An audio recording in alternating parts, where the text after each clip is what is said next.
Hola, ¿cómo estás? Muy buenas noches. Te damos la bienvenida a Comunistas, la mesa de debate y comentario aquí en la pantalla de Bravo TV. Son las 20:31 y estamos en vivo con vos hasta las 22 en una noche de miércoles muy especial porque sabés que hay intensa actividad en el Congreso y están produciéndose votaciones sobre temas realmente muy importantes y que han generado una gran controversia y mucha expectativa de muchos de los involucrados, de los damnificados, de los que están esperando alguna novedad de parte de nuestros representantes. Bueno, está pasando todo en el Congreso y vamos a estar todo el tiempo contándote lo que está sucediendo allí. Hablaremos también de otros temas porque están produciéndose novedades sobre el caso del fentanilo contaminado. Allanamientos en este momento, me pongo anteojos para leerte lo que está pasando con respecto a eso. Tenemos 10 allanamientos con órdenes de detención en marcha. Ariel Fernando García, hablamos de García Furfaro, por supuesto, dueño de HLB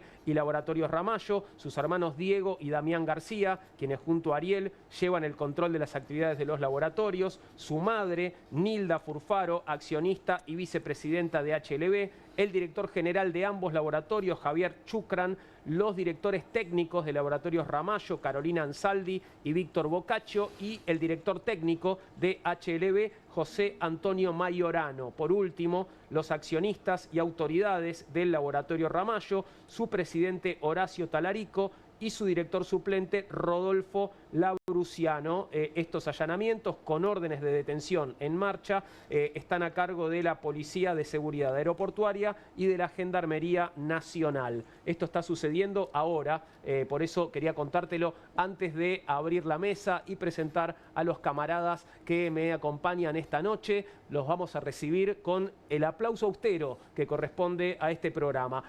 El primero para la dama, para ella, para Vanina Biasi. Bienvenida, Vanina. Pero muchísimas gracias. Me encanta este aplauso austero. Bueno, acá estamos, ¿no? Va a ser un día interesante, sobre todo para felicitar al colectivo de lucha por la discapacidad que hoy obtuvo el rechazo al veto en Cámara de Diputados.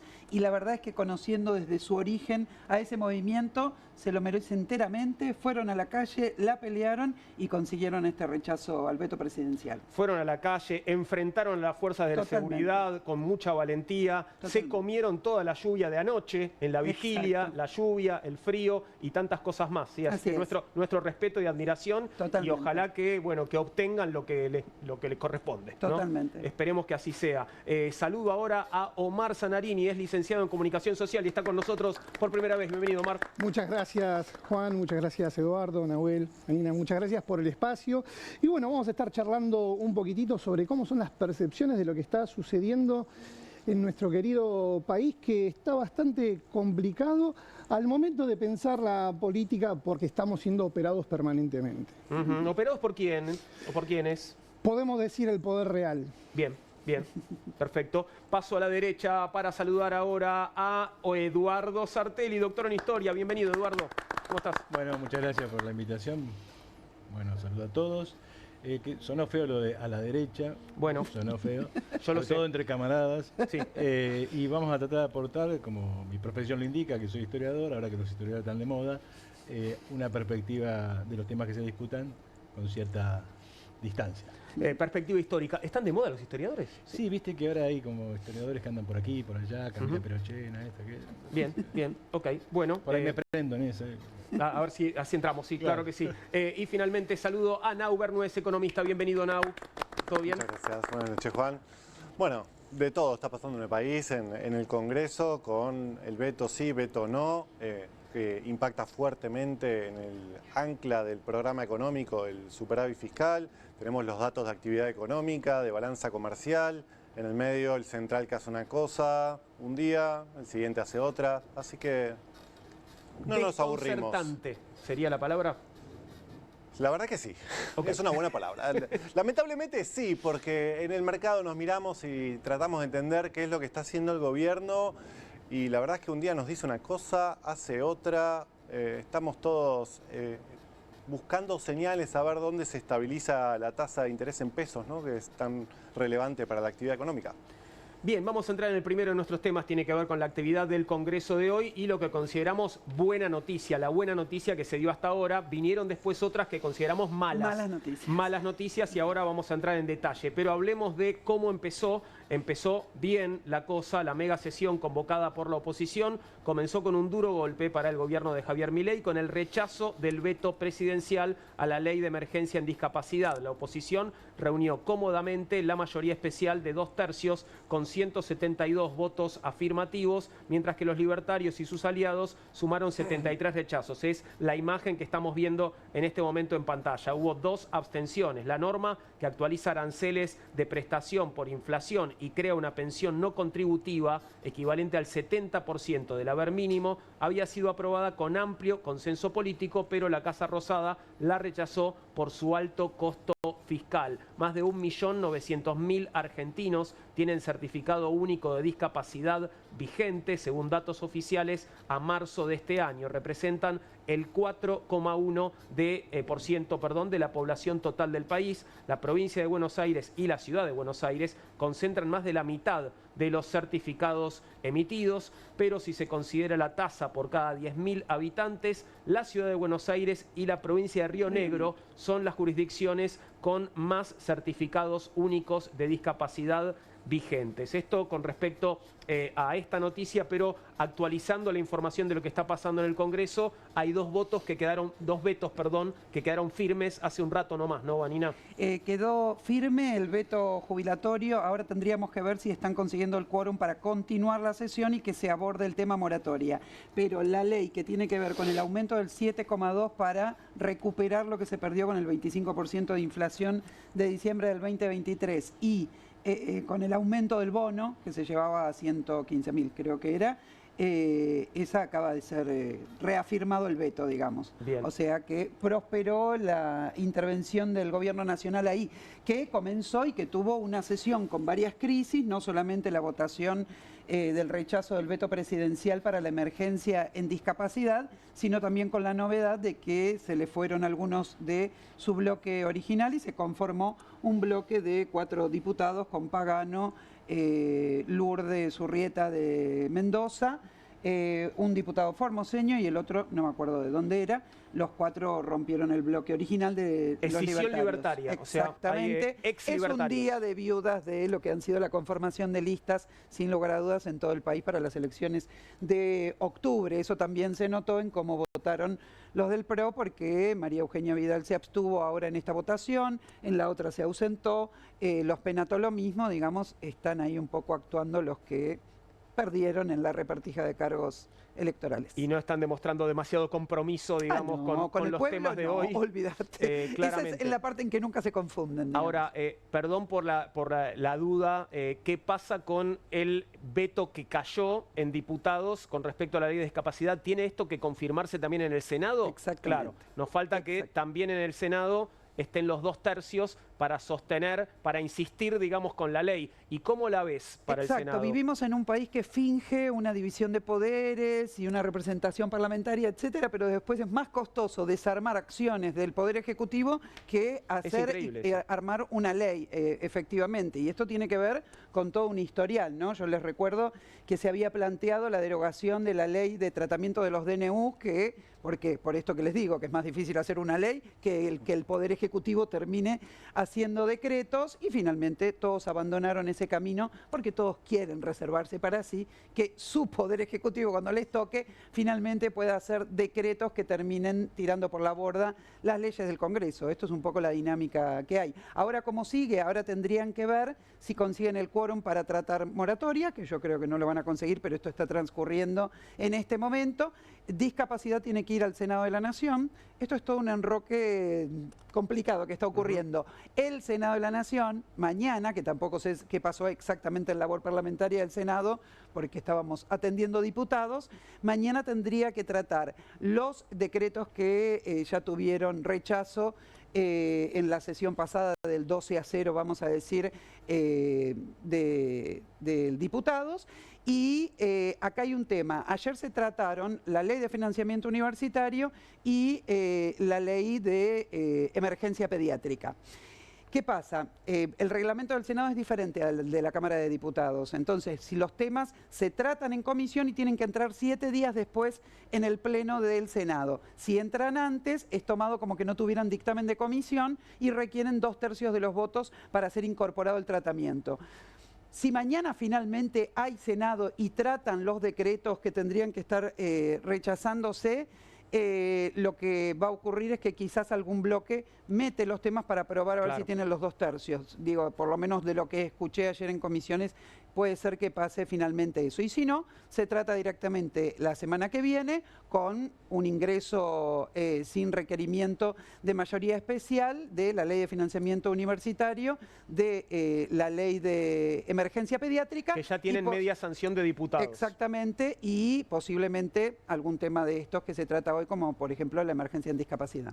Bien, bueno, son jornadas intensas en el Congreso de la Nación. Volviendo al tema discapacidad, tenemos estas gráficas interesantes para ver, bueno, cuál es el impacto en la población del problema de la discapacidad. Ahí tenés la cantidad de certificados, ¿verdad? De certificados únicos de discapacidad cada 10.000 habitantes por distrito, ¿no? Esto te da, bueno, la proporción, digamos, ¿no? Bueno, sí, la proporción cada 10.000 habitantes de los certificados. Y claramente ahí podés ver cómo pica en punta la ciudad autónoma de Buenos Aires, segundo Río Negro, Neuquén, Salta, Catamarca, como la provincia más poblada, la provincia de Buenos Aires, aparece allí, bueno, más o menos en el medio del pelotón. ¿Y qué pasa cuando pasamos de esto, que es la proporción cada 10.000 habitantes, a los números absolutos, ¿no? ¿Cuántos tenemos en cada uno de los distritos? Y ahí, obviamente, bueno, por la cantidad de habitantes es lógico que la provincia de Buenos Aires esté primera y se dan un poquito diferentes, se da un poco diferente el orden. ¿Qué nos explica esto? ¿Qué podemos entender a partir de estas dos miradas? En principio, vale señalar que acá lo que hubo en estas últimas semanas fue una operación muy grande para tratar de instalar de que no tenemos discapacitados en Argentina. Que son todos truchos, que los discapacitados son todos truchos. Que los discapacitados son todos truchos, que es un nido para la corrupción, una construcción semántica que responde sin lugar a duda a la estrategia del gobierno nacional de querer minar permanentemente las subjetividades de los argentinos y de las argentinas a fin de llevar agua a su molino. Un poquito esto lo que nos indica, y después vamos a estar hablando de las encuestas, cuál es la percepción que tienen los compatriotas respecto a este tema en particular. Pero lo que podemos reafirmar con estas operaciones es que sin lugar a duda hay una búsqueda permanente de reforzar la crueldad en torno a un sector de la población. Si tomamos uno de los datos que nos da este informe, nos podemos encontrar que la mayor cantidad de certificados emitidos corresponden a niños de entre 0 años y 14 años. Estamos hablando de un 28% de este 1.900.000 de argentinos que tienen el CUD. Otro de los números que realmente nos preocupa y que tiene que ver precisamente que no está habiendo una presencia del Estado para atender estos casos. Lo de hoy a la tarde, sin lugar a duda, en el Congreso muestra que el colectivo de discapacidad y el pueblo argentino tiene una férrea voluntad de seguir peleando y de seguir manteniendo en agenda algo que está permanentemente siendo minado, que es el lugar del Estado ante estas poblaciones sumamente vulnerables. El 40% de los que tienen el CUT vigente a marzo de este año corresponden a la provincia de Buenos Aires, el 9,7% a la ciudad de Buenos Aires, como veíamos recién en las placas, y el 7,4% a Santa Fe. En menor medida, la ciudad de Córdoba, perdón, la provincia de Córdoba, que cuenta con un 6,7% de estos certificados. Lo que nos está diciendo a las claras que tenemos una población altamente vulnerable y que desde el Estado Nacional lo único que hacen con estos vetos, con estos intentos de vetos que tuvieron, es reforzar la crueldad. Perdón, yo me gustaría poner algo sobre la mesa de acuerdo a cifras que estuvieron circulando en su momento en redes sociales, que parece que pasó una guerra por Argentina. O sea, cuando vemos los discapacitados y en función de la población y en función a otros países, Argentina tiene un porcentaje bastante más amplio que No, otros no, para países. nada. No, para nada. Es el 10%, el último censo lo que dio en la Argentina es que el 10,5% de la población padece de alguna discapacidad. En un país como la Argentina, la discapacidad inducida por actividades laborales absolutamente precarias, por vivir en condiciones absolutamente precarias, es más alta que en otros tipos de sociedades, sin lugar a Pero dudas. comparables Y en en la Latinoamérica, que Argentina están en hay 2%. un PUD del 4%, el 4% de la población tiene finalmente un certificado por discapacidad. Las comparaciones al respecto de, pero mirá, si tal país entrega menos, es simplemente una comparación destinada a finalmente justificar que aquellos que padezcan alguna discapacidad no tengan su certificado como corresponde y lo que eso conlleva, digamos, finalmente. Ahora, es un censo el que dio que el 10,5% de la población tiene algún tipo de discapacidad y un país que sigue votando leyes laborales como las que está votando va a tener más personas discapacitadas. Y en un país que sigue votando las leyes que está votando, lo que va a tener también es menos atención a esa población, porque finalmente es una población descartable. Pero también ¿no? creo que estuvieron las auditorías que marcaron que muchas de esas discapacidades eran truchas. No, es falso eso. Otra vez. Ahora te La dejamos única en paz. perdona, Eduardo, la única auditoría que mostró por cadena nacional el infame vocero presidencial que tiene este país era una farsa absoluta y fue refutado en 2 minutos y medio, que tenía que ver con la famosa placa de un perro o algo por el estilo. Es una farsa. Mira, yo hoy estuve ahí. Y estuve todos los días que estuvieron ahí las personas que tienen discapacidad. Hoy hablé con una señora que venía de hacer el certificado de su hija. Su hija tiene 34 años. Ella laburó toda la vida y me dijo, yo no sentía ni necesitaba tener antes a una asistencia extra. Pero ahora que me jubilé, sí lo necesito. Claro. Y entonces mi hija tiene 34 años y hoy recién fui a hacer el trámite para tener que... Me dice, ¿sabes los padecimientos que tuve que pasar? ¿Sabes cuánto hace que estoy tratando de tramitarle esto? No, definitivamente la verdad no está del lado de la información del gobierno. Quiero escucharlo, Eduardo, que no va a estar de acuerdo con nadie. Voy a tratar de ser antipático con los dos, sí. No, me parece que lo que está pasando hoy no es el tema que se está discutiendo acá. A ver. En realidad, cuando uno ve en profundidad lo que está pasando, el gobierno no está preocupado por haber perdido el voto por discapacidad, porque el gobierno lo que quiere es caja. Y esto no lo afecta en términos de caja. En todo caso, es una cuestión ideológica que el gobierno recupera con ese asunto de principio de revelación. Es decir, acá están los degenerados fiscales que te votan cualquier cosa. Pero perdón, si no le afecta a la caja, ¿por qué tanta insistencia en vetar una norma que tiene que ver con asistir a los más vulnerables? Es una cuestión puramente ideológica. Para mí, perdón, yo no sé si es ideológica o política, por una cuestión de mostrar quién tiene más poder. Sí, no, es una cuestión ideológica que tiene que buscar un efecto político. Sí, perdón, es una forma bastante estúpida de mostrar poder, digo, ensañarte con los discapacitados. Está bien, bueno, pero... Sí, ahí es donde creo que pierde Argentina, ¿no? La política peleándose en el Congreso y perdemos los argentinos, ¿no? Es que en realidad están buscando otra cosa. A ver. ¿Qué es lo que están buscando? ¿Por qué no van a aprobar, no van a conseguir revertir el veto en jubilados? Porque ahí está el número verdadero. Y el gobierno no está solo. Es mentira que Milei gobierna solo. Milei gobierna dentro de un enorme consenso ideológico, que yo llamo consenso liberal, que se instala en la Argentina a partir del conflicto de campo del 2008, y que tiene que ver con que todos están de acuerdo en que esto es lo que hay que hacer. No hay que hacerlo con semejante barbarie. Entonces sale Yarlora a decir, no, yo con los discapacitados no, pero los jubilados... Claro. Entonces, los jubilados es plata. ¿Qué es lo que piensa Milei? Hay que sacarle plata a los jubilados. ¿Qué es lo que piensa Yarlora? Hay que sacarle plata a los jubilados. Están de acuerdo, por eso no es cierto que el gobierno esté solo, y eso muestra que es un gobierno muy fuerte, porque todos están de acuerdo más o menos en lo mismo.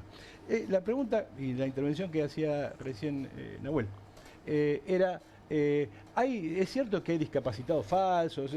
Bueno, hay un problema que no es que no afecta específicamente a discapacitados, pero sí al campo de jubilados y pensionados. ¿Qué tiene que ver con esto? Con que si vos ves ciertas provincias y ciertos lugares, hay una cantidad de jubilados y pensionados gigantesco. En la provincia del Chaco, por ejemplo, en un momento llegó a haber resistencia de desocupación cero.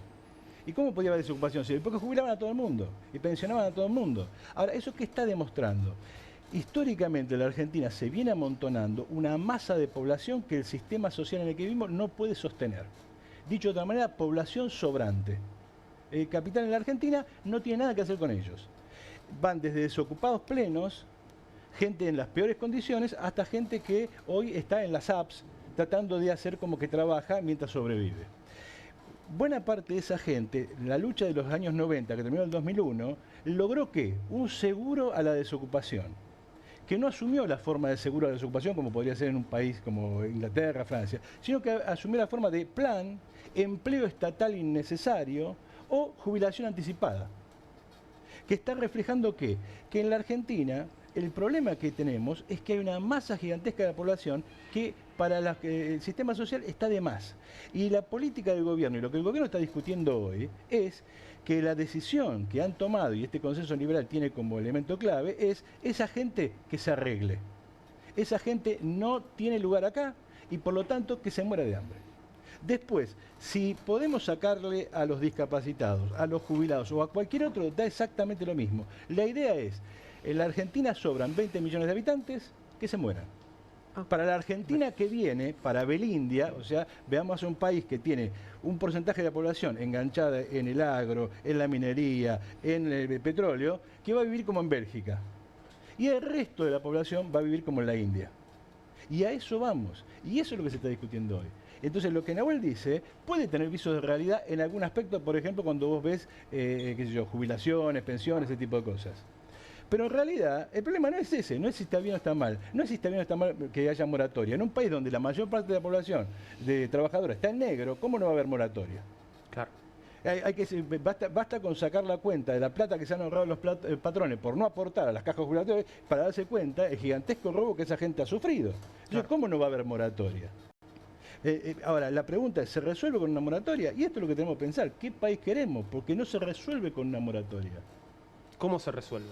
Bueno, la pregunta es, ¿cómo funciona un país normal? Y cuando vos te preguntás por un país normal, te preguntás por un país donde la gente vive de producir algo. Y el problema es que la Argentina está estancada desde los años 70, no crece, su productividad se atrasa permanentemente y entonces cada vez somos más chicos en el mercado mundial. No le vendemos nada a nadie, nos faltan dólares. Y por lo tanto, la única forma de sobrevivir es que llueva café, como diría la canción de Juan Luis Guerra, que llueva soja, y entonces con eso en algún momento repartimos, sobre todo si la gente se enoja, porque si la gente no se enoja no repartimos nada. Claro. Entonces, repartimos eso, cuando eso se acaba, ¿el resultado cuál es? Bueno, vienen los otros, que en este caso, antes venían vía golpe de Estado, en este caso vienen por un consenso. Y han logrado ¿qué? ¿Cuál es la clave de Milei? La clave de Milei es haber logrado un pinochetismo popular. Es decir, que la gente aparentemente vote que está bien que 20 millones de personas que, digamos, sobran en este país se mueran de hambre. Yo no estoy de acuerdo con que la gente haya votado que los 20 millones de personas que mencionás se mueran de hambre. Yo creo que votaron que salgan a trabajar, que dejemos de nosotros producir por ellos, ¿no? O sea, creo que tiene que ver con Pero gran parte... ¿Vos creés que los votantes de Milei son la Argentina productiva? Yo creo que hay una gran parte que sí. Una gran parte que sí. Los votantes de Milei se reparten entre los convencidos, que son un puñado, que son todo gente que cree que va a vivir de ser trader y de ese tipo de cuestiones completamente fantasiosas. Y el resto es gente que repudió una situación que era repudiable. Porque esa historia de que el Estado te cuida es un macanazo. El Estado kirchnerista lo que hacía era agarrarte, controlarte y mantenerte en la miseria. Esa situación llevó a una situación, digamos, a un deseo muy antiestatista. A lo largo de los años 90 la gente buscó el Estado. ¿Por qué? Porque el menemismo lo echó del Estado. Claro. Y esa gente no encontró en la economía privada nada.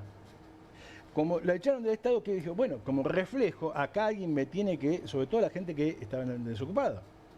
¿El resultado cuál es? Que el kirchnerismo prometió trabajo genuino y en realidad lo que hizo fue empleo estatal, jubilación, todo esto que ahora se... Sí, el aumento del Estado ha sido brutal durante... Está bien, pero es un Estado, el típico Estado bobo peronista. O sea, el Estado que no produce nada, que le da subsidio a empresas fracasadas, que vive subsidiando pymes, que vive subsidiando capitalistas de amigos. Sí, la ineficiencia. Y la única diferencia es cuál es el amigo que está ahora. ¿Sí? Yo creo que... No, ni siquiera. Perdón, yo creo que tenemos que partir... Me gustó la metáfora de Nahuel, que estamos en una situación de guerra, y creo que sí, creo que Lo pondría un poquito antes del 2008, el estado de guerra. De hecho, hoy se está hablando de batalla cultural y creo que la batalla cultural es la traducción que tiene el gobierno para hablar de guerra cognitiva. Lo que hoy están hablando prácticamente refuerza eso. Yo tengo otra lectura, sin embargo. Para mí, el electorado argentino vota siempre por pasión, digamos. No hay una cosa de ir a votar para estar mejor. No creo que haya votado el ajuste. Sí creo que hay un núcleo ideológico muy fuerte que fue a votar el ajuste. Pero, sin embargo, se revela otra cosa. Uno va, pone el voto para estar mejor. Mi lectura es la siguiente. Yo creo que sí se logró generar una tensión a finales del 2015 tras el suicidio de Nisman, que logró instalar un malestar en la población, que traccionó el voto hacia el gobierno, a lo que fue después el gobierno de Mauricio Macri, en donde le prometieron un montón de cosas que tampoco sucedió. Ese malestar continuó.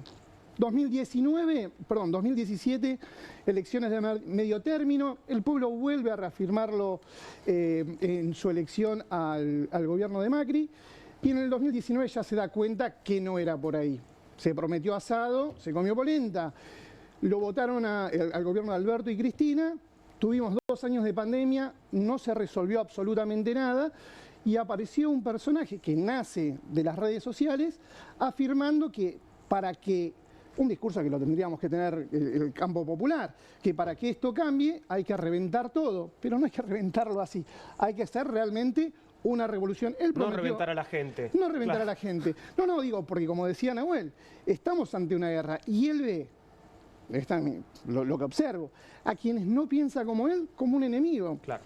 Un tratamiento que, no quiero hacer metáforas incómodas, pero sin lugar a dudas nos está tratando al pueblo argentino como el Estado de Israel trata a los palestinos. Yo creo que en esa línea está el gobierno de Milei. Volviendo a la cuestión de los CUD, hay, como para tomar un dato, son 1.300 millones de personas en el mundo, el 16% de la población mundial, que se encuentra con algún tipo de discapacidad según la Organización Mundial de la Salud. Nos encontramos que en Argentina tenemos un 10%, de la última encuesta, si no me equivoco, del 2022, estaría con algún problema de discapacidad, pero hoy estamos hablando que el 4% de la población total del país tiene un CUD. O sea que le estarían faltando certificados de capacidad a mucha gente, digo. A mucha gente, y que estamos por debajo del promedio mundial que él menciona. Claro. Y la importancia del Estado. Pero pensemos esto, nos están reventando el Estado. A mí me gustaría pensar en un capitalismo de Estado, volver a pensar en un capitalismo de Estado.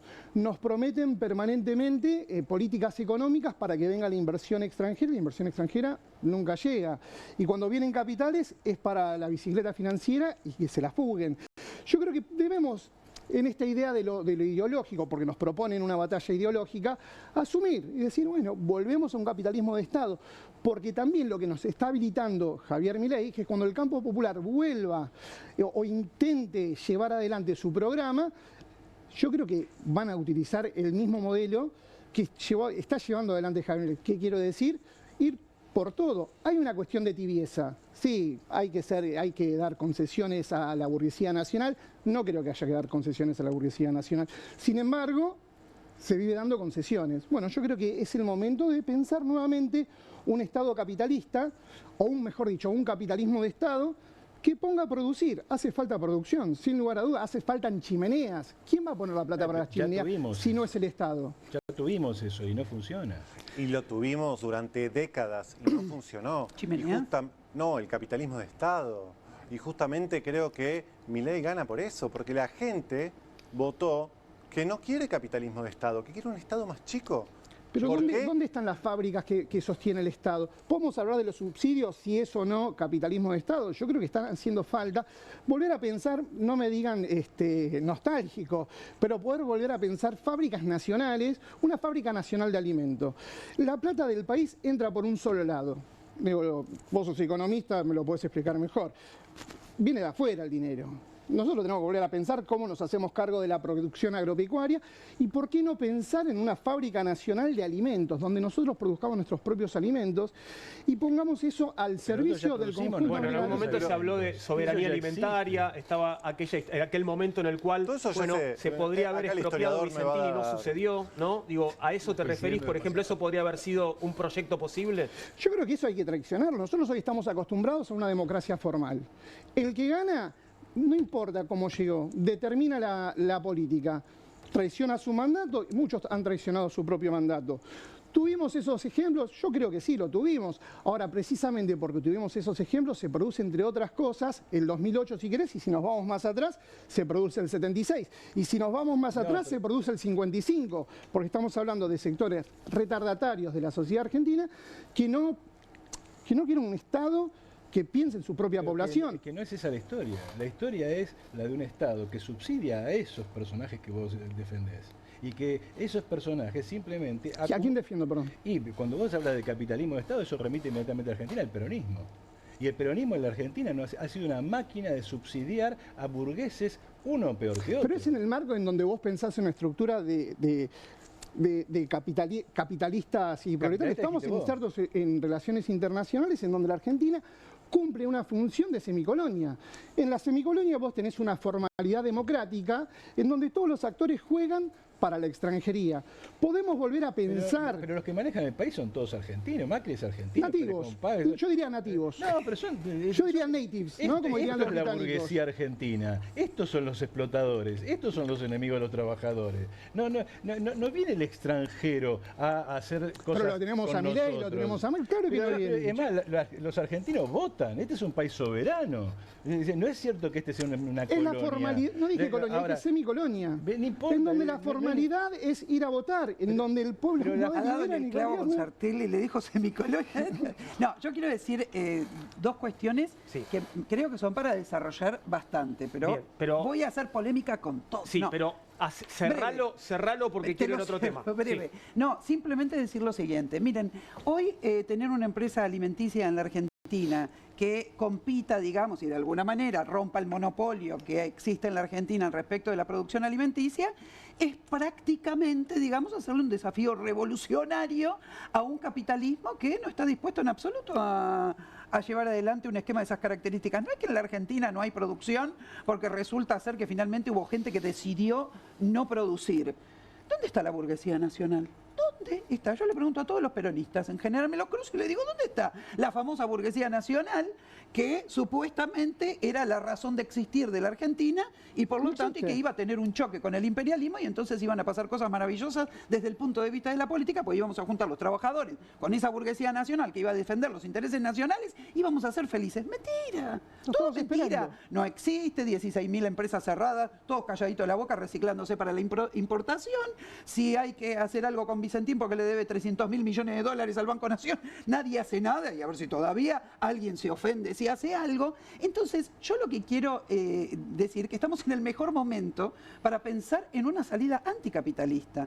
Y no en una salida capitalista, ese es el problema del momento. Y lo lamento si estoy diciendo, yo coincido con vos con relación a algo. Milei ganó diciendo que iba a implosionar el Banco Central.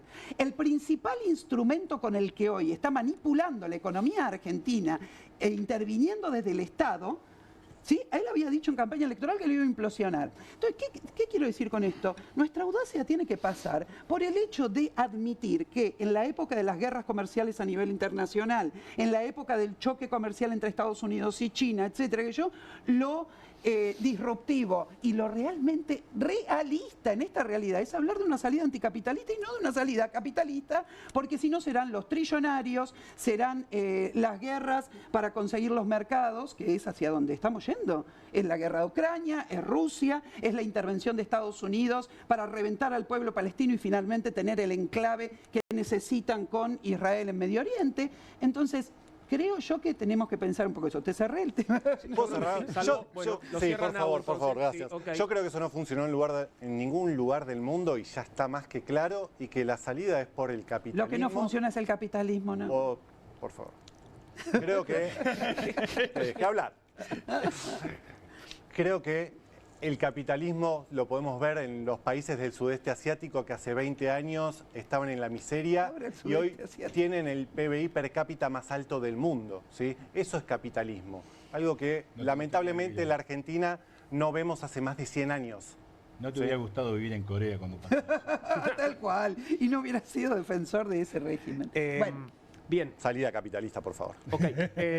Vamos a pasar a otro tema que es más o menos el mismo, de todos modos. Vamos a compartir una encuesta que preguntó por los vetos de Javier Milei. Tenemos un veto que cayó hace unas horas y tenemos un par ya sostenidos. Actualizando la información porque decía hace un ratito Eduardo, ¿cómo no va a ser necesaria la moratoria? La moratoria se cayó, ¿no? Lamentablemente la moratoria cayó el aumento de los jubilados, un aumento magrísimo igual, pero cual. también cayó y estamos esperando todavía por qué queda ahora porque en no, relación a tenían que ver tema Bahía Blanca también, que ese sí venía del Senado. pero quedaba un tema de jubilados todavía pendiente. Claro, no, era moratoria, que es el que creo que cayó finalmente. Claro, Ahora no claro. lo pude ver, pero... Bien, te decía que una encuesta preguntó por los vetos de Milei entre el 11 y el 16 de agosto. Sinopsis hizo un relevamiento nacional de 1.190 casos y presentó los resultados con un margen de error de 2,9% más o menos. El estudio se conoce en un momento sensible en la relación del gobierno con la oposición. Como te decía, 1.190 personas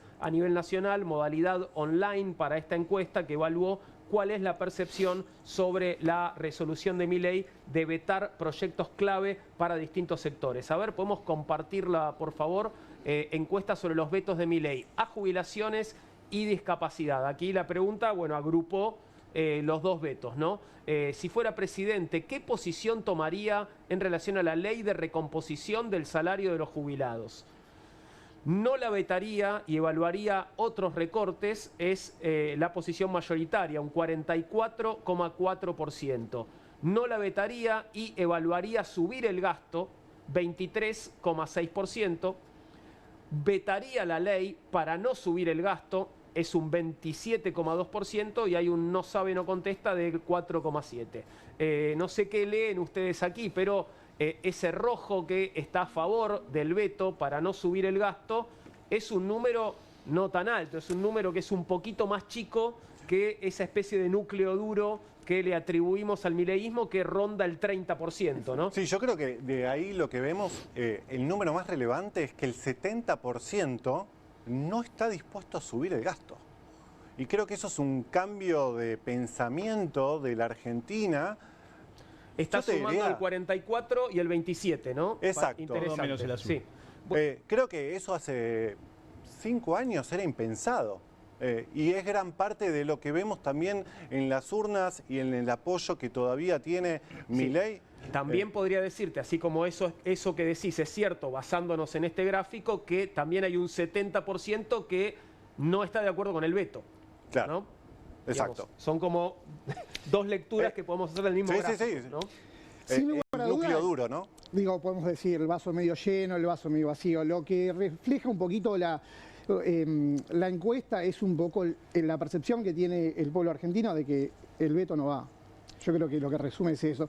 Después la modalidad, si evaluaría otros recortes y demás. Hoy escuchaba en Twitter una entrevista que hacían en la plaza y había gente que había votado a Milei que estaba en la plaza y planteaban cosas totalmente, a mi entender, inverosímiles, digamos, ¿no? Que le vayan a pedir la plata a Cristina Kirchner, que la tiene guardada en Santa Cruz. Creo que, sin lugar a duda, la voluntad es esa. Están diciendo, el veto no va. El veto no va. Pero si vos te fijas, esto en abstracto parece decir tanto lo que dice Nahuel como lo que dice Omar. ¿Sí? Según como lo mires. Pero lo que está pasando en el sistema político real es que la masa de la gente no está yendo a votar. Y entonces, esto se refleja en relación a qué universo. La mitad de la población en la Argentina, una cosa absurda, no ocurrió nunca. La Argentina es un país donde no es obligatorio votar, pero la gente siente la obligación Es de ir a obligatorio votar. votar. Perdón, es obligatorio votar, pero si vos no vas a votar no pasa nada. O sea, Eso es cierto. En el fondo no es obligatorio. Claro. Porque si tuvieras algún castigo sería obligatorio realmente. Bueno, la gente va a votar igual. ¿Sí? Ahora, lo que estamos viendo es un nivel de abstencionismo que no se ha visto jamás, que es superior al 2001. Por lo tanto, la pregunta que nos estamos haciendo es, este tipo de encuestas, ¿qué es lo que reflejan? ¿A quién reflejan? ¿Y cómo se va a ver eso en las urnas? Lo que tenemos en la Argentina... Bueno, pero no, perdón, esto no está cruzado con No. Si la gente fue, o los que participaron en esta encuesta fueron o no fueron a votar en las últimas elecciones. Sería interesante a esta gente preguntarle, ¿vas a ir a votar la próxima? Claro. ¿Por qué? Porque lo que estamos viendo es otra vez Belindia. Vamos hacia un sistema tipo Perú, es decir, donde la masa de la población no solamente es excluida de la economía, sino que es excluida de la política. Y ojo con el tema del veto y eso, porque tal vez a Milei no le gusta tanto el sistema del veto. ¿Por qué digo esto? Porque en Perú el presidente no existe. Sí. En Perú gobierna el Congreso y en realidad el verdadero presidente es el presidente del Banco Central. Y entonces vos gana un tipo de izquierda, no puede hacer absolutamente nada. No puede hacer absolutamente nada. Y el resultado es que lo vacan, como dice, lo dejan vacante. Entonces, la idea de Milei, me parece a mí, y se lo he escuchado varias veces, y a más de uno, y sobre todo a Santiago Caputo, es la idea de vamos a una democracia de los que quieren.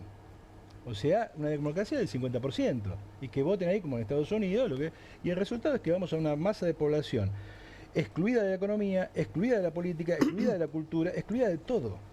O sea, vamos a un país que es, no quiero decir malas palabras para estar, digamos, en la misma línea del presidente que no quiere decir más malas palabras, Claro. ¿no? Pero, aunque ya se le escaparon varias, pero vamos a un país que es una porquería absoluta. Y esto, digamos, no se puede agotar simplemente con decir anticapitalismo. Hay que decir qué, porque anticapitalistas eran los señores feudales, anticapitalistas eran los esclavistas de Estados Unidos. Hay que decir qué, y otra vez, vamos a pelearnos con Nahuel, hay que decir la verdad, solo se salva con un país Pero socialista. los señores feudales no eran precapitalistas. Pero estaban en contra del surgimiento del capitalismo, eran anticapitalistas. Bueno. Entonces, Me pide mucho, Sartelli. Quiere que te dé todo el programa. ser anticapitalista no te dice nada.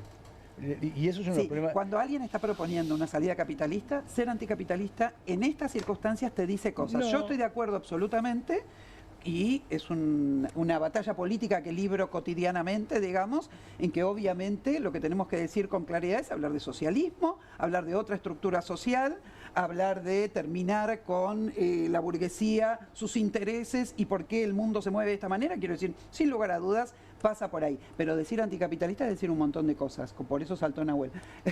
No, salta porque igual que Milei cree que el capitalismo es sagrado y por lo tanto No, yo veo el cosa desarrollo de los países en el mundo, y los países que mejor están son los que son capitalistas, hay libre mercado, hay menor presión impositiva, y yo quiero lo mejor para los argentinos y veo los mejores países. Los ¿Cuáles países que son? están mejor que nosotros no tienen menor presión impositiva, Nahuel. Hay que dejar de inventar ¿Cómo por que no? 2 años, diría.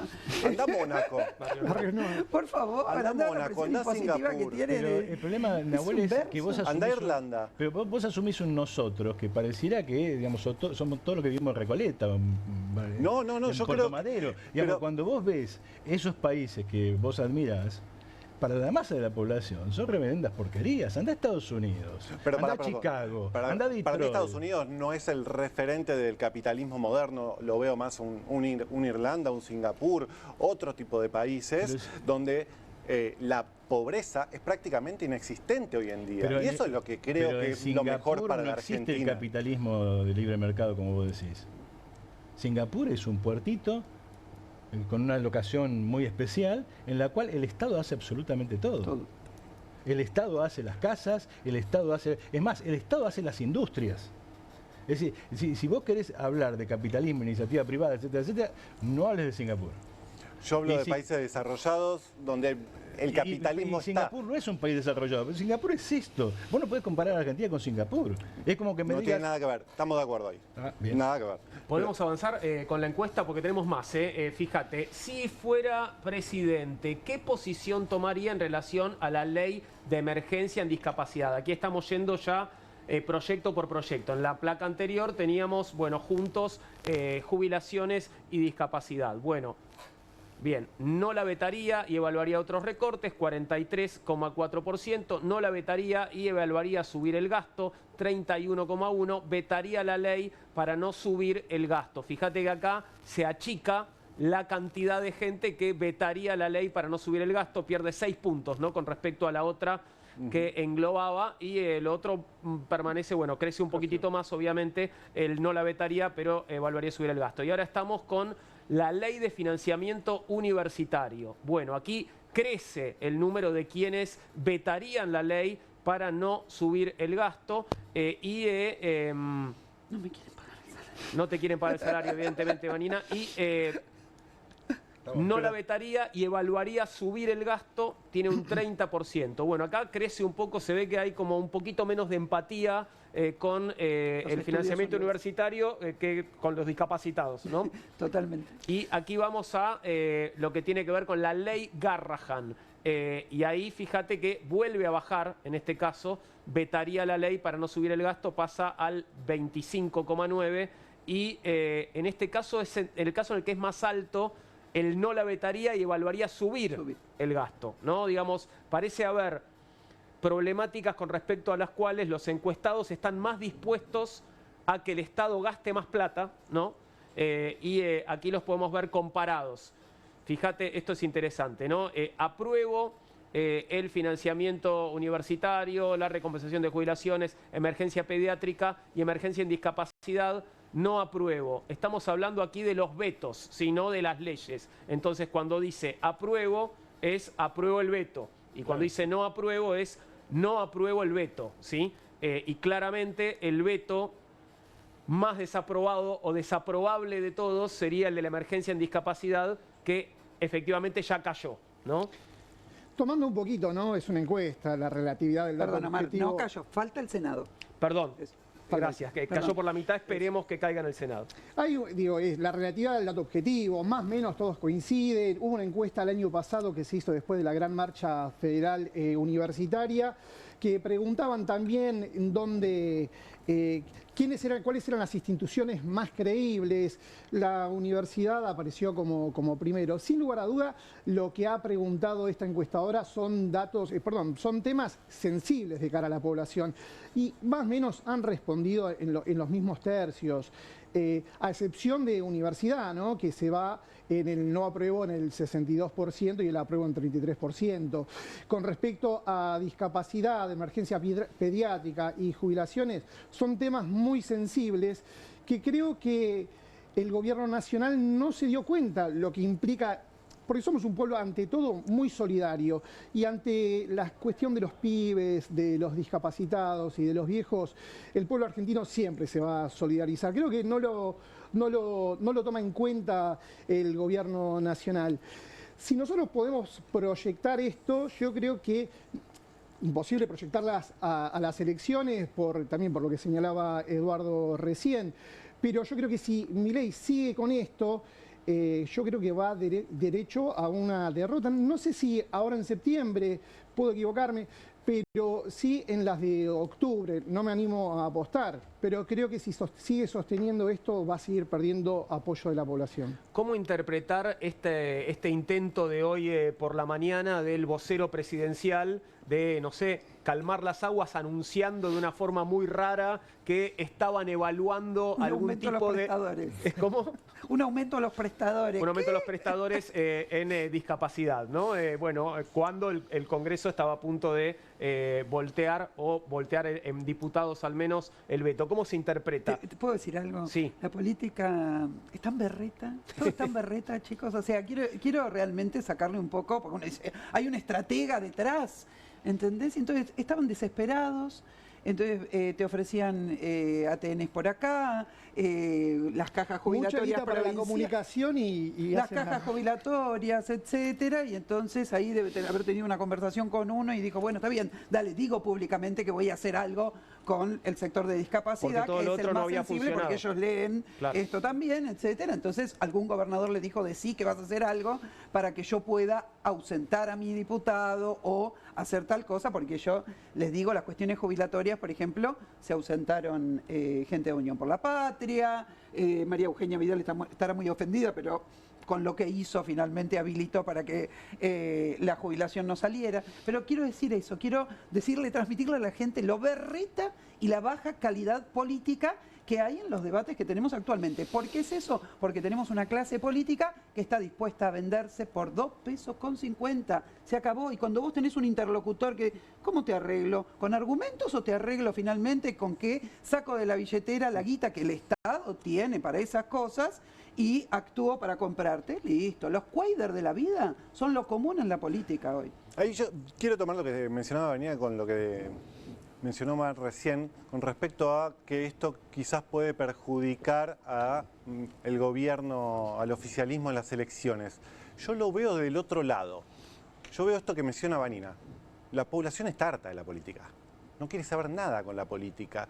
Y creo que este tire y afloje de la política del Congreso, más allá del veto sí, veto no, le juega a favor del gobierno.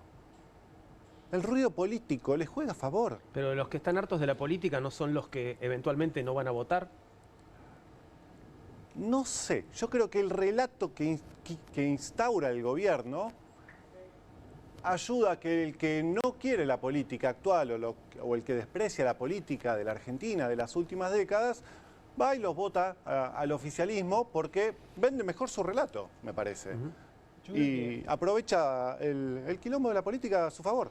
Yo creo que no hay que descartar que hay una crisis política en el seno del gobierno. Claro. Y que está muy claro que hay una banda, un grupo más Santiago Caputo y una más Karina y compañía, Lule y compañía. Ahí está en discusión, por eso lo hemos visto y el propio presidente ha prometido en público cambiar su estilo, con la idea de que hasta acá llegamos con esto y da la impresión de que esto no sigue de la misma manera. Y yo creo que esto de ser, como dice Vanina, efectivamente, tan berretas y tan desprolijos, tiene que ver con que están en un momento de crisis y que no tienen muy claro cómo salir de esa crisis. Aunque yo no veo que por esto el gobierno vaya a perder en septiembre ni en octubre. Yo creo que habría que ver si el gobierno continúa transformándose en Juntos por el Cambio o si el gobierno todavía retiene algo de lo que la Libertad Avanza le aportó a la derecha.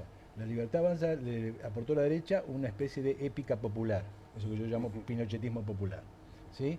Y si vemos las elecciones de la Ciudad de Buenos Aires, parece que lo perdió, porque no atrajo a los que no fueron a votar, que mayoritariamente eran peronistas y otros, perdió una parte de votos, pero en realidad ganó porque se comió al PRO. Claro. Y entonces, lo que estamos viendo es que tal vez Milei es el rey en el desierto, es el único que está en pie, va a ganar por eso, pero no porque tenga fervor popular detrás. Se acabó la revolución Milei y lo que estamos viendo ahora me parece remite a dónde sigue esto. Sobre todo porque la clave está detrás de todo esto, la plata. ¿Aparece la plata? ¿Con esto llego hasta octubre o no llego? ¿Se dispara la inflación? Lo que estamos viendo con las tasas y todo eso está explicando una coyuntura en la cual el problema del gobierno es, ¿llego más o menos ordenado a octubre o llego a los tumbos? Si llega ordenado, yo creo que gana o hace un buen papel. Vamos a hablar de actividad económica, pero vamos a hacerlo después de una pequeña pausa. Estamos haciendo Comunistas aquí en Bravo TV y ya volvemos, quédate ahí.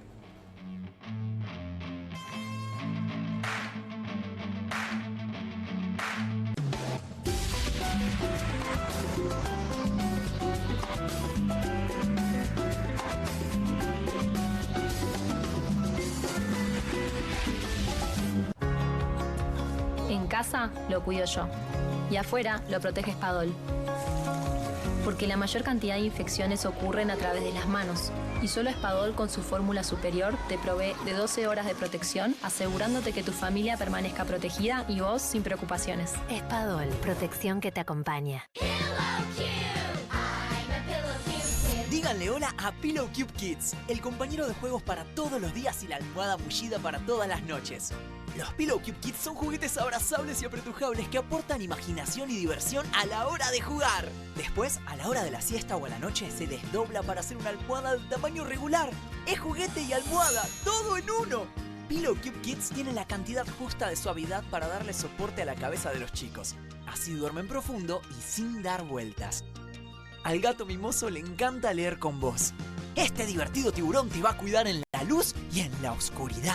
Los Pillow Cube Kids aman acompañarte a todas partes y todas las mamás saben que es genial tener un amigo a su lado para un viaje largo en el auto.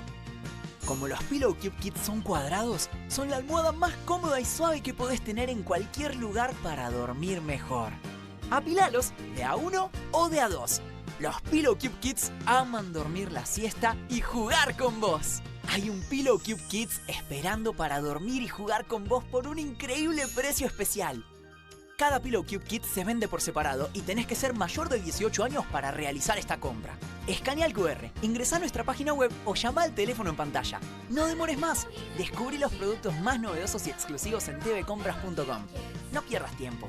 Aprovecha esta oferta y obtén este fantástico producto de TV Compras. Llama ya.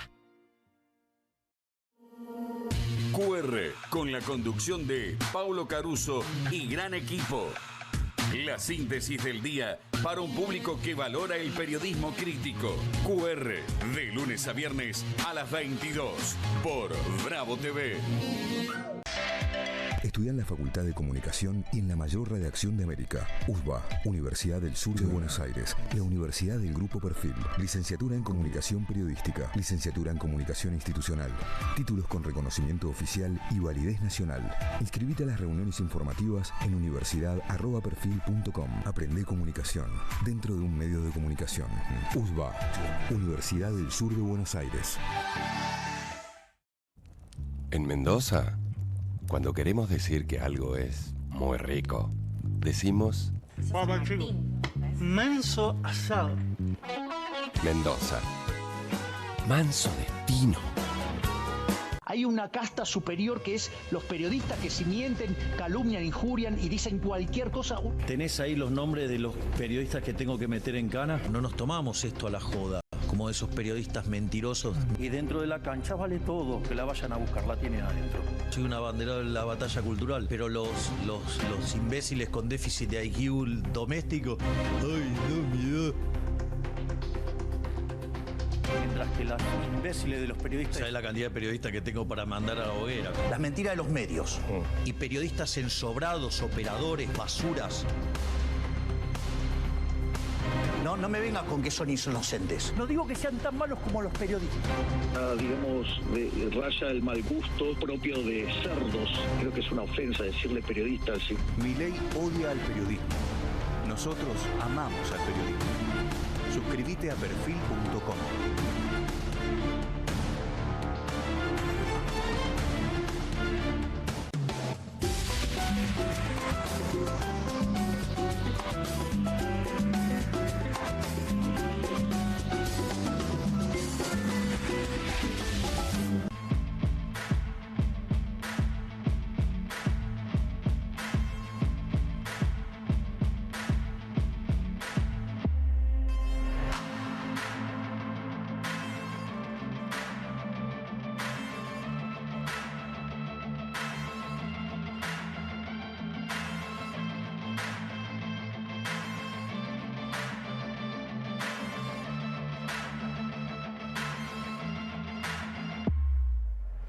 ...21 y 28, aquí estamos de vuelta con Comunistas en Bravo TV y como te contábamos al comienzo del programa, se están produciendo allanamientos y detenciones en la investigación por el caso del fentanilo contaminado que ha provocado casi 100 muertes en nuestro país. Y lo que estás viendo ahora en pantalla es la imagen de Ariel, ¿no? García Furfaro, detenido, como verás, allí por integrantes efectivos de la Policía de Seguridad Aeroportuaria. Es una foto que entiendo ha compartido la ministra de Seguridad, Patricia Bullrich. Ahí está, las hacen, las pagan. Bueno, este versito que le hicieron repetir la semana pasada al ministro Lugones antes de ponerse a llorar en una entrevista. Las hacen, las pagan. Los responsables del lote letal de fentanilo tras las rejas, dice Patricia Bullrich. Los culpables de las muertes por fentanilo contaminado ya no caminan libres. El cabecilla de la banda a punto de ser detenido.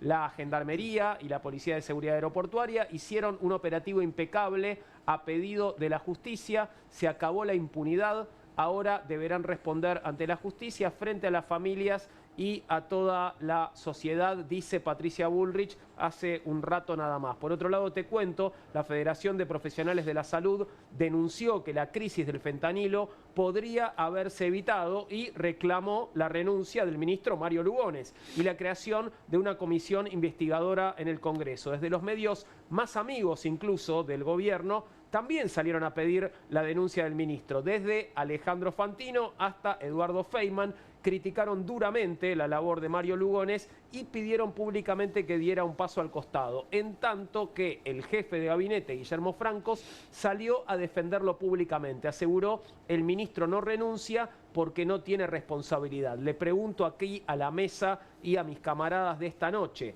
si el ministro de Salud de la Nación no tiene responsabilidad política en el caso en el que mueren casi 100 personas por un medicamento contaminado, pues entonces, ¿quién la tiene la responsabilidad? Es inaudito realmente, ¿no? Lugones, por supuesto que tendría que haber renunciado, no solamente eso, sino que otros sectores del funcionariado político de este país, porque por lo que están relatando, tampoco soy especialista, digamos, en el tema, pero por lo que están relatando, tuvo una ventana de un mes el señor García Furfaro para arreglar sus cosas, toquetear, manipular, digamos, lo que era el laboratorio y llevar adelante, digamos, o seguir vendiendo sin que se advirtiera, digamos, a los que ya tenían estas dosis de fentanilo, sin que se advirtiera para que no lo siguieran suministrando. Bueno, eso pasó durante un mes. Si no es responsable él, claro, ¿quién más, digamos, que tiene aparte a su cargo, no solamente el ANMAT, sino las regulaciones también que tienen que ver con eso, más allá de que Sturzenegger sea el fanático de cambiar las regulaciones, y vos sos el ministro de Salud, estás a cargo del área directamente. Realmente es un tema muy serio y es un escándalo. Y muestra también que los laboratorios en nuestro país tienen muchísimo poder, son uno de los poderes económicos más importantes de nuestro país y hacen lo que quieren, porque esto también viene del gobierno anterior, más allá de que acá han tratado cada uno, digamos, de despegarse completamente, porque aparentemente los 9,5 kilos de fentanilo que compraron, los compraron bajo la pandemia y ahí también no hubo el suficiente seguimiento frente a una droga que, bueno, nada, está haciendo estragos en el mundo entero, ¿no? Los escucho. Yo creo que, como dice Marina, está muy claro que el ministro hace rato que tendría que haber renunciado.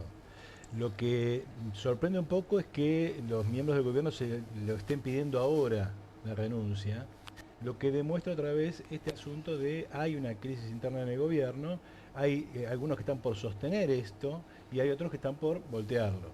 Y entonces habría que ver las conexiones de Lugones, las conexiones con el mundo kirchnerista, con el peronismo, etcétera, etcétera, que explicarían ciertas alianzas del gobierno que hacen que un sector del gobierno haya sido por lo menos remiso a defenderlo.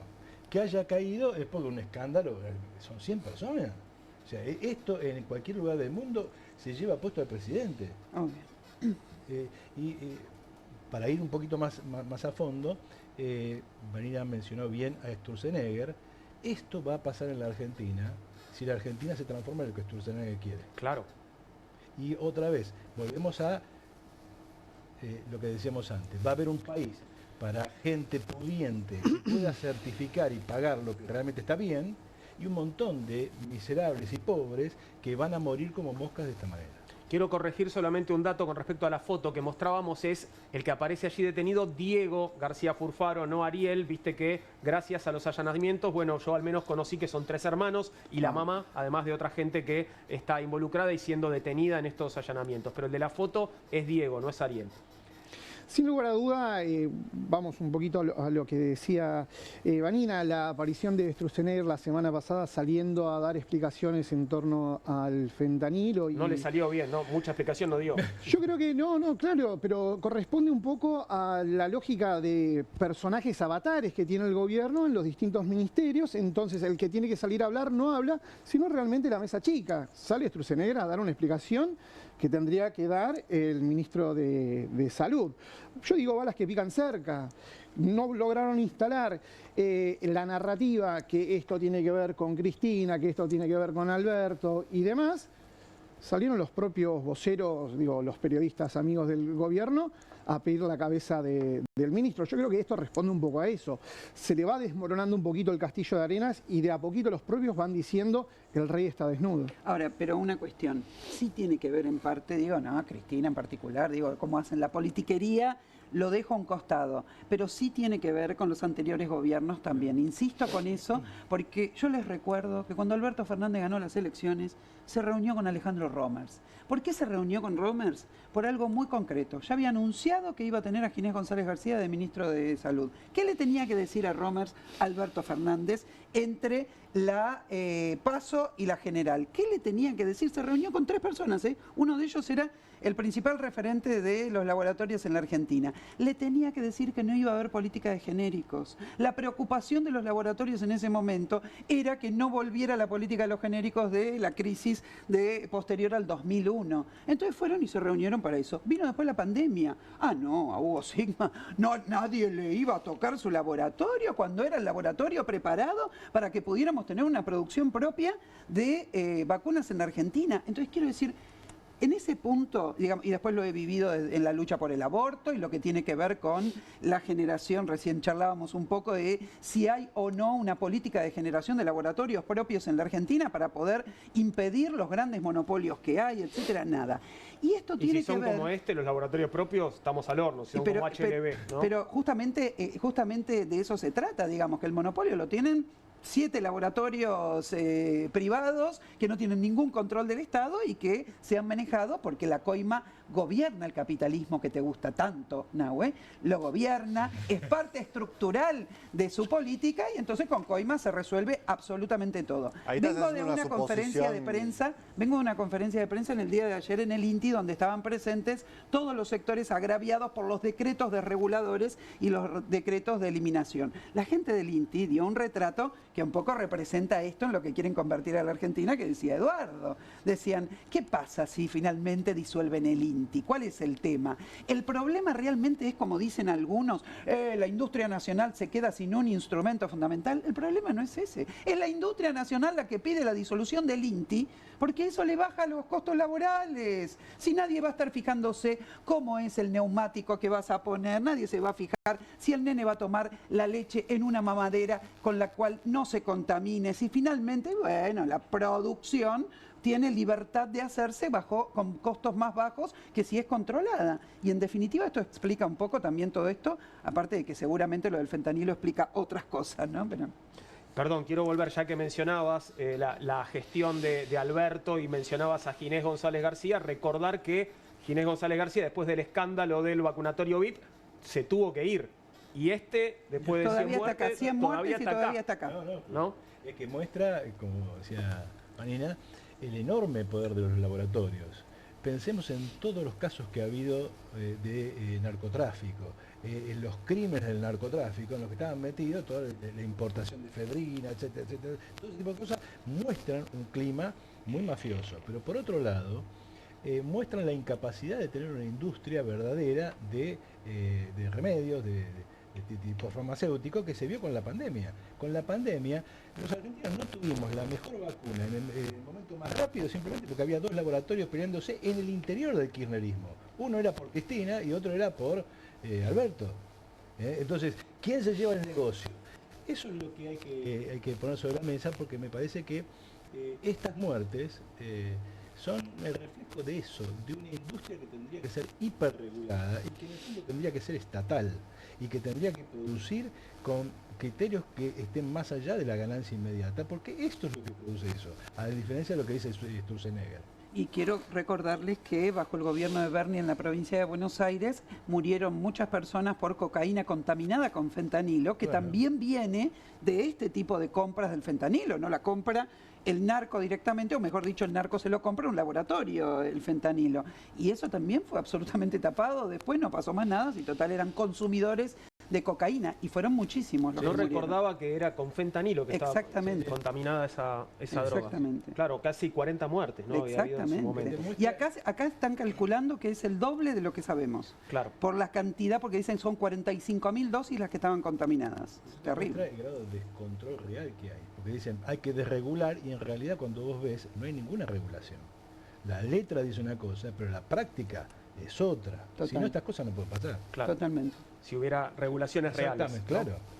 Claramente. Bien, hay un último tema y tiene que ver con la actividad económica. El título que comparte conmigo la producción dice Economía, las dos caras de la moneda. Me gusta esta imagen que estamos compartiendo porque me recuerda a la tapa de un disco de Pink Floyd.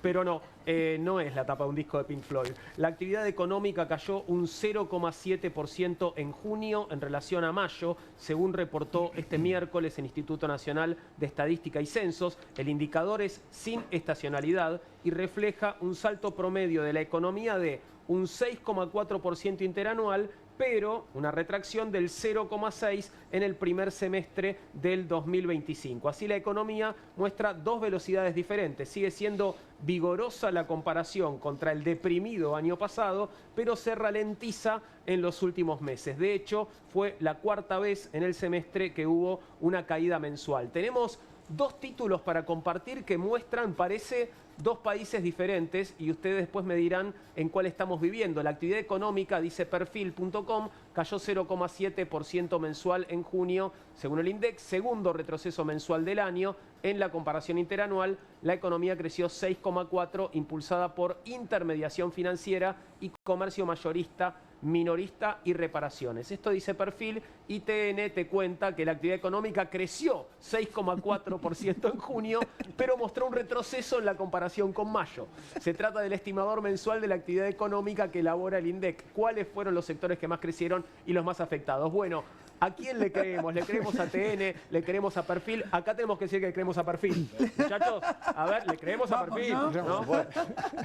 Qué bueno el título de Perfil. Sí, Juan. la verdad que sí. Pero bueno, es loco, ¿no? Porque estamos con los mismos datos. Esto es muy interesante para también analizar el ejercicio del periodismo, ¿no? Porque eso te lo dejamos a vos. Con los mismos datos vos podés construir títulos que son opuestos. Exacto. Es una hermosura. Bueno, una clase de agitprop. Claro. Claro, a vos y a Omar. Bien, ¿cuál es la posta, Nau? ¿Cuál es la verdad? ¿La de Perfil o la de TN? Contanos tu verdad. Es la de Perfil, pero es la de Perfil. Sí, claro. La realidad es que... No te quiero ver en TN diciendo lo contrario.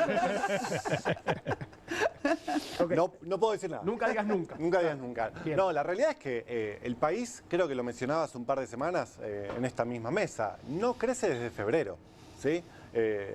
Nuevamente una actividad que cae en el intermensual, el 0,7 con respecto a mayo, que es un número que ya empieza también a poner un poco más señales de alerta.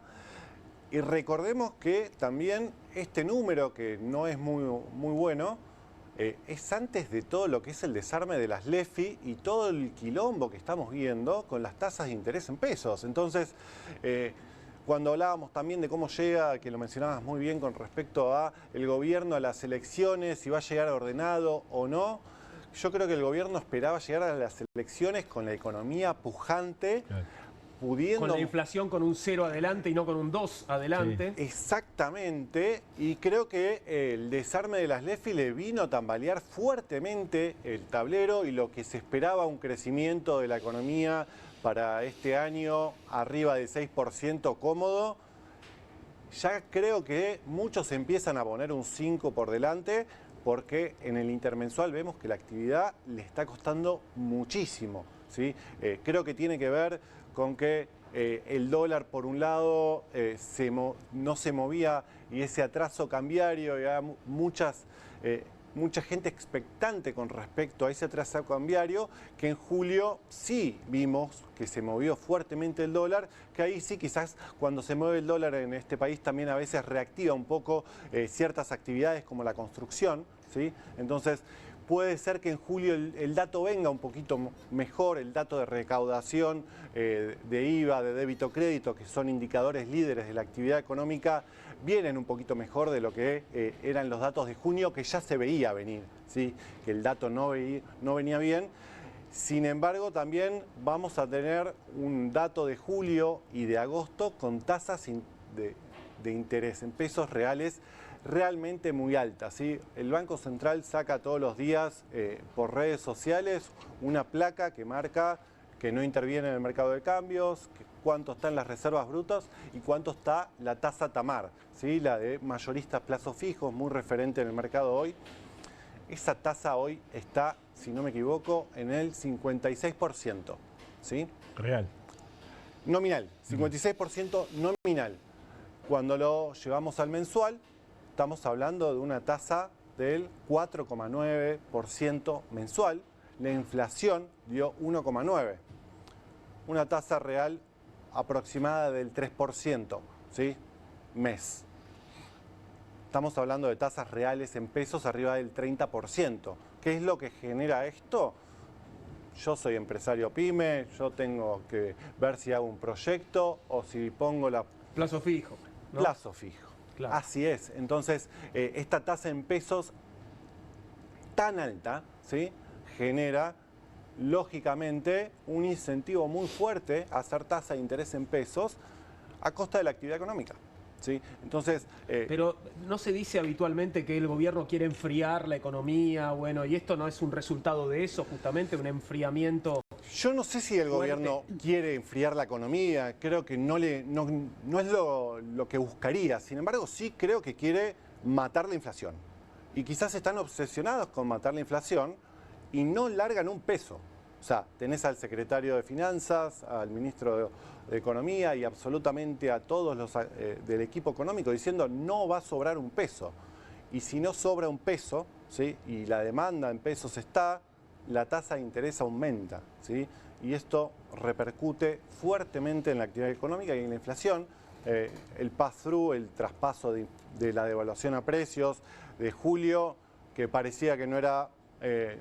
tan relevante. Ayer, si no me equivoco, también salió la inflación mayorista que dio un 2,8% mensual. Entonces, también, yendo a lo que mencionabas antes, parece que la inflación, algo de pass-through hay. Entonces, se le está complicando un poquito el escenario. Un poquito. Un poquito. Un poquitito. Y la verdad es que tampoco se está viendo una salida. Y eso creo que es parte de lo que el mercado está viendo. Es que las agotó todas. O sea, yo sé que a vos no te gusta hablar de este tema, pero hablemos de endeudamiento.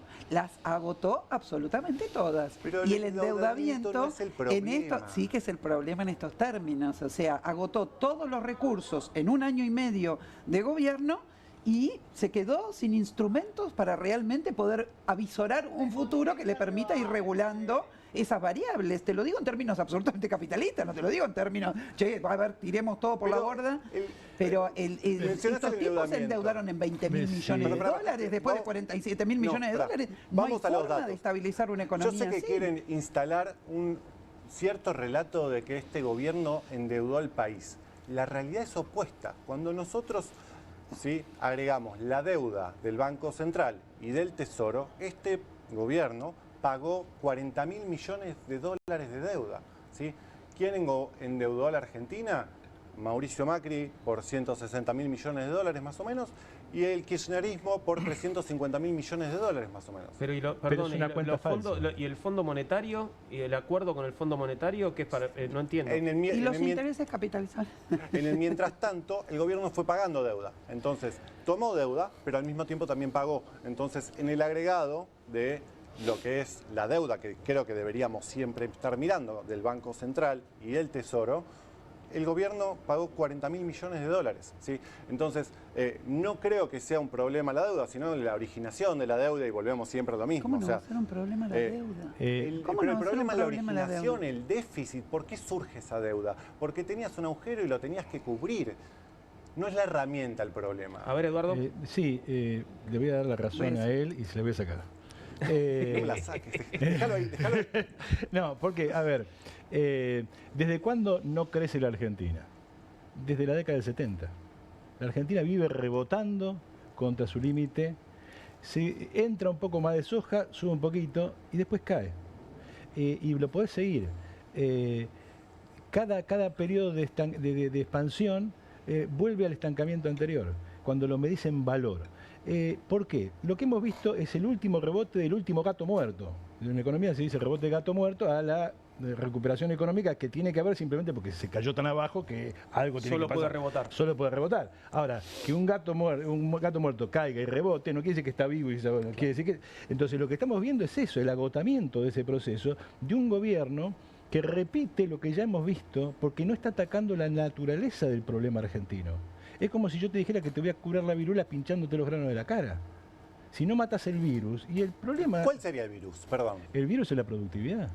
Bien, yo ahí discrepo en que creo que sí lo está atacando desde la baja de impuestos que va haciendo el gobierno en la medida que va pudiendo. Pero la baja de impuestos simplemente le regala plata a los ricos que tributan en Luxemburgo y no tributan acá, le regala plata a los ricos que no invierten más, no hay un proceso de inversión, y no hay un proceso de inversión y sobre todo es completamente caótico.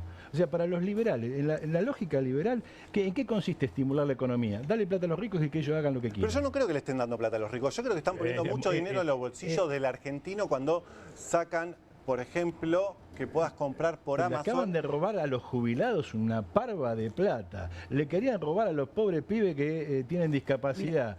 Tienen paralizada la obra pública. Esto que vimos con el fentanilo. En un año vas a empezar a contar los muertos de las autopistas, de las rutas. Pero estamos me da la sensación que estamos mezclando peras con manzanas. El único mecanismo que produjo un crecimiento o una expansión de la economía fue el crédito. Un mecanismo que se está muriendo.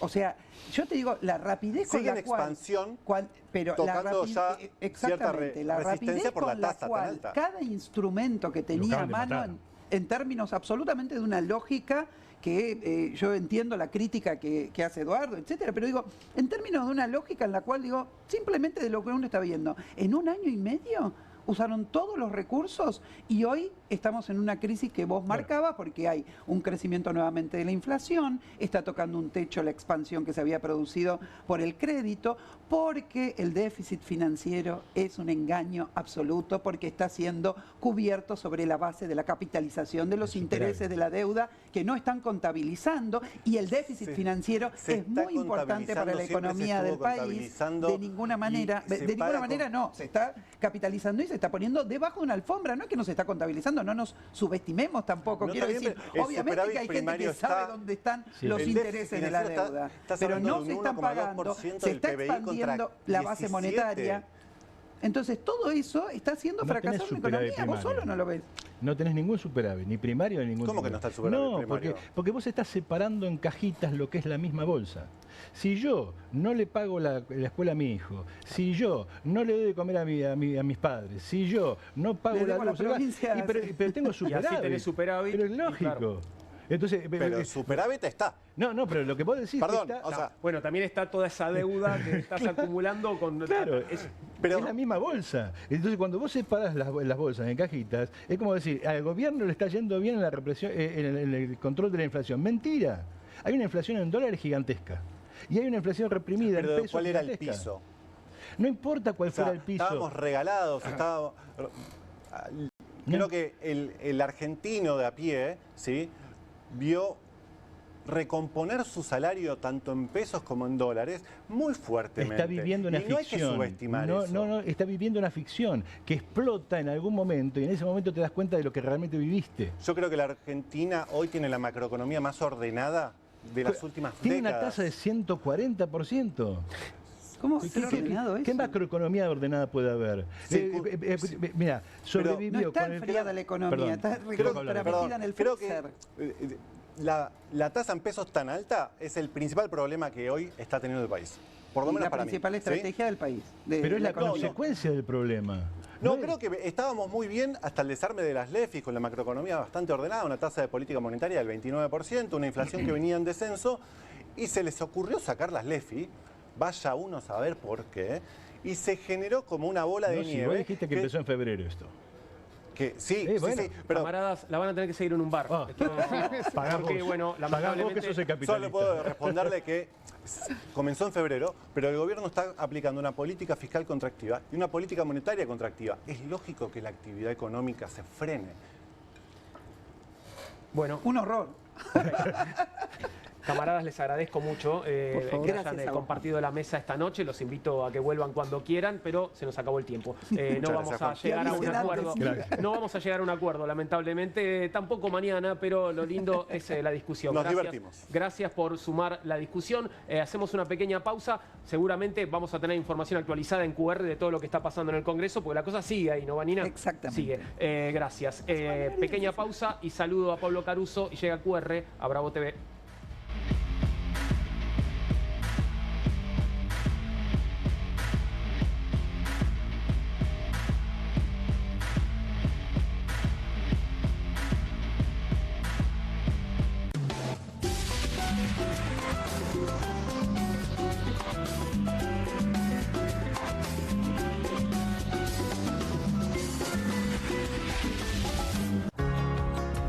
En casa lo cuido yo. Y afuera lo protege Spadol. Porque la mayor cantidad de infecciones ocurren a través de las manos. Y solo Spadol con su fórmula superior te provee de 12 horas de protección, asegurándote que tu familia permanezca protegida y vos sin preocupaciones. Spadol, protección que te acompaña. Obtener una comodidad celestial con el nuevo Angel Ride. El increíble almohadón de espuma viscoelástica tan confortable que vas a manejar como en una nube. Solo aseguralo en el asiento y su base antideslizante lo mantendrá en su lugar.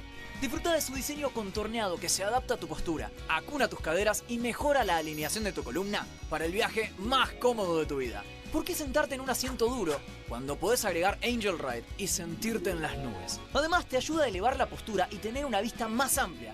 Es perfecto para viajes largos y para todo tipo de vehículos y asientos. Angel Ride usa la tecnología más moderna en una espuma viscoelástica para absorber los puntos de presión y adaptarse a cualquier forma y tamaño de cuerpo.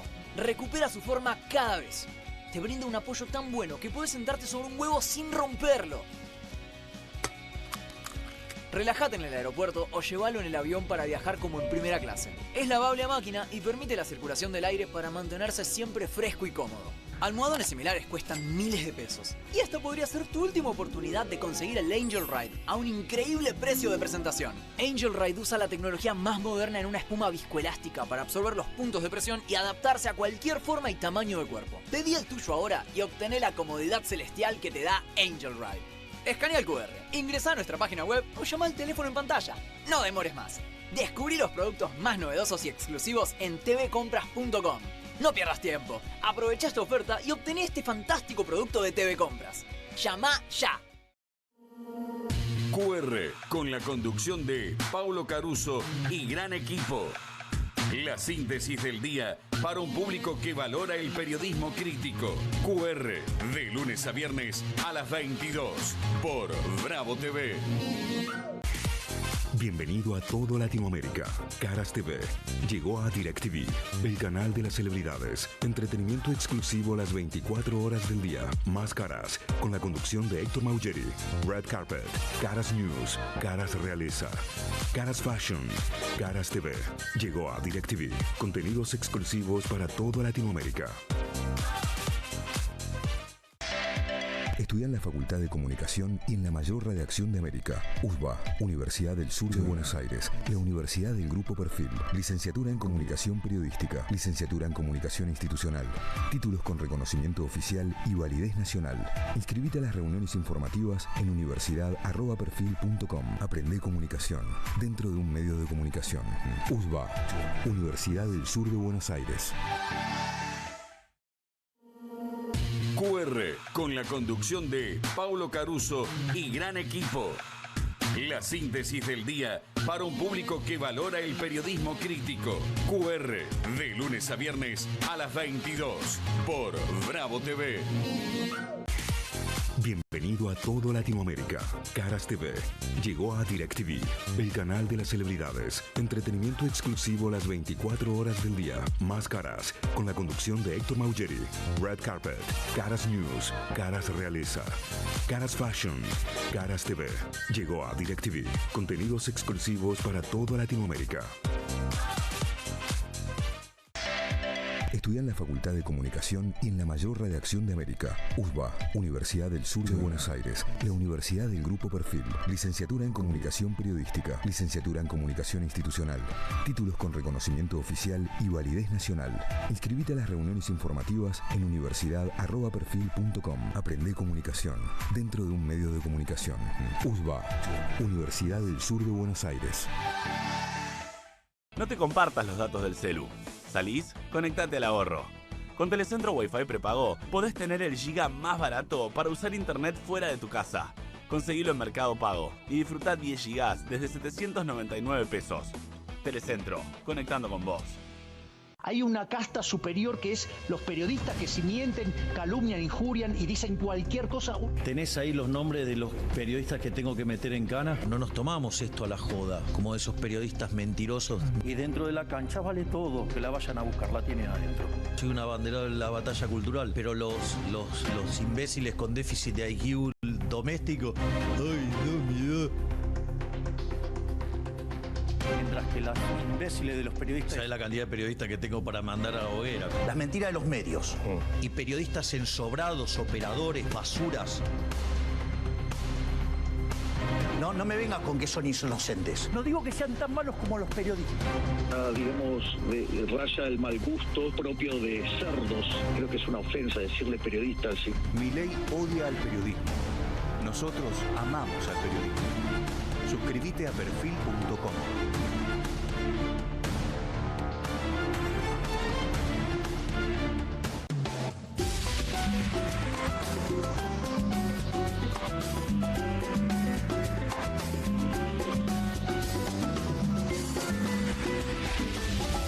A partir de este momento, comienza el horario de protección al menor.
Pasaron 2 minutos de las 10 de la noche de este miércoles muy intenso, están pasando cosas y seguramente va a estar dando cuenta de todo lo que suceda a QR. Voy a saludar a Pablo Caruso. ¿Cómo estás, Pablo? ¿Todo bien? Hola, Juan, ¿cómo te va? Muy buenas noches. 2 minutos de las 10, pero pasó de todo en esta jornada, es cierto. Y quedan cosas por pasar, ¿no? Sí, vos sabés que llegamos a un momento de la jornada y mientras están transcurriendo cosas en el Congreso, ahora vamos a eso si querés, llega un momento en que hay que ordenar un poco, ¿no? Como la escena para tratar de pasar en limpio, si no te lleva puesto un poco la vorágine, ¿viste? Claro, sí, porque aparte, bueno, son situaciones diversas, ¿no? Proyectos que estaban en diferentes condiciones, Sí, ¿no? así Los es. que van siendo votados, bueno, cada vez necesitas un quórum, ¿no? Es complejo. Sí, total.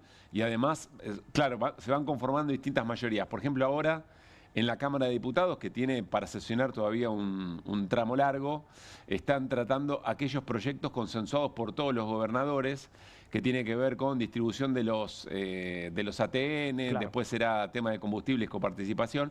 Pero es interesante porque tiene apoyos de los diputados y diputadas que representan a esos gobernadores que hace un rato, por ejemplo, ayudaron a sostener el veto del gobierno de Javier Milei respecto a una mejora en las jubilaciones.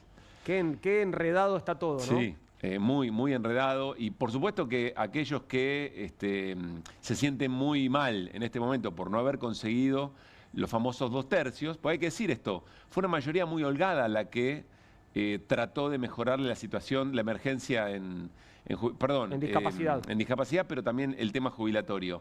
Es una mayoría muy importante y transversal, pero no la suficiente como para voltear un veto del gobierno. Claro. Pero ahora va a tener que votar porque muchos de esos diputados y diputadas también pertenecen a otras provincias que necesitan esos recursos.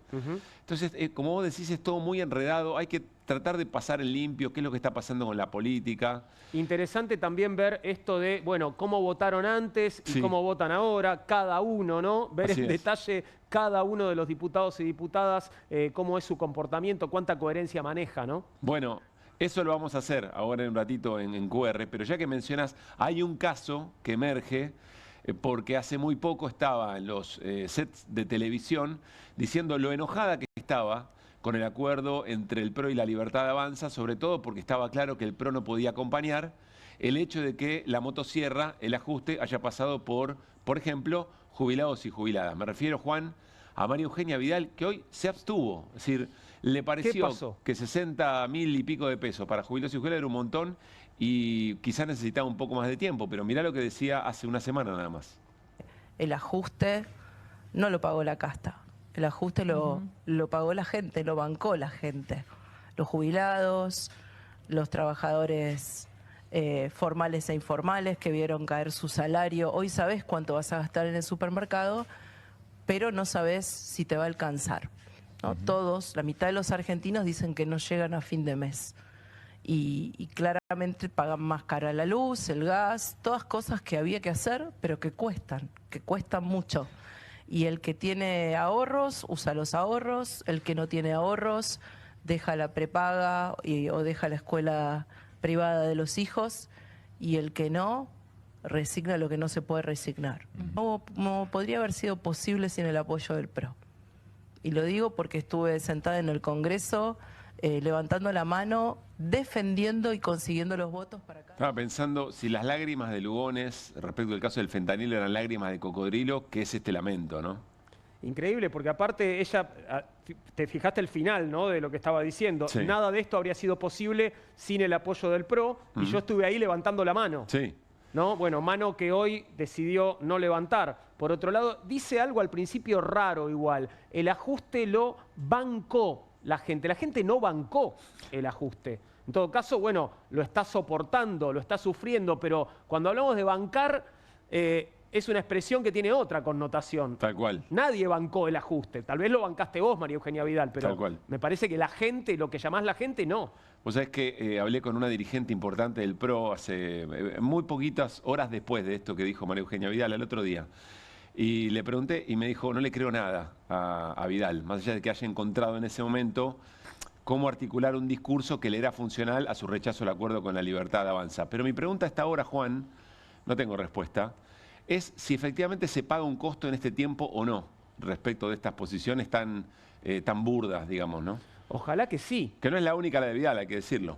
No, por supuesto, ojalá que sí. Me parece que un poco también es nuestra tarea y la de mucha otra gente señalar las contradicciones y denunciar los comportamientos que no son éticos, ¿no? Bueno, entiendo que lo vas a estar haciendo, así que me voy rápido a casa a mi